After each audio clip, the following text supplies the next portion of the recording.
అమరావతి వేదికగా P4 కార్యక్రమం ఉగాది రోజు శ్రీకారం చుట్టనున్న సీఎం చంద్రబాబు.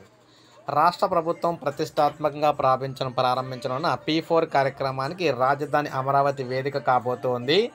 తెలుగు నూతన సంవత్సరాది ఉగాది రోజు సాయంత్రం భారీ ఎత్తున ప్రభుత్వం దీనికి శ్రీకారం చుట్టబోతుంది. ప్రభుత్వం, ప్రైవేటు, ప్రజల భాగస్వామ్యంతో పేదరికాన్ని నిర్మూలించడమే దీని లక్ష్యమని చంద్రబాబు ఇప్పటికే ప్రకటించారు.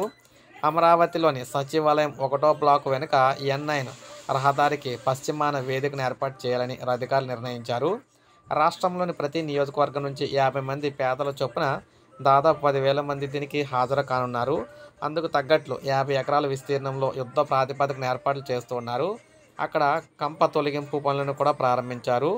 సో ఈ విధంగా ఈ కార్యక్రమం అనేది అసలు ఏంటి, దీనివల్ల ఉపయోగం ఏంటి, పేదలు ఏ విధంగా ఉపయోగపడతారు, పేదలు ఏ విధంగా బాగుపడతారు అనే విషయాలన్నీ కూడా మనకి 30వ తారీఖున ఉగాది రోజున ప్రారంభించిన వెంటనే సో చంద్రబాబు గారు అయితే తెలియజేస్తారన్నమాట. దీని ద్వారా ఖచ్చితంగా పేదలు ఎవరైతే ఉన్నారో వారందరూ కూడా మధ్యతరగతికి వచ్చే విధంగా చేసేందుకే రాష్ట్ర ప్రభుత్వం ఈ P4 అయితే P4 సర్వే కూడా జరిగింది. ఈ కార్యక్రమాన్ని అయితే స్టార్ట్ చేస్తారన్నమాట చంద్రబాబు గారు. సో ఇది మనకు అప్డేట్. ఒక లైక్ చేయండి, సబ్స్క్రైబ్ చేసుకోండి, మన ఛానల్ సబ్స్క్రైబ్ చేసుకోండి.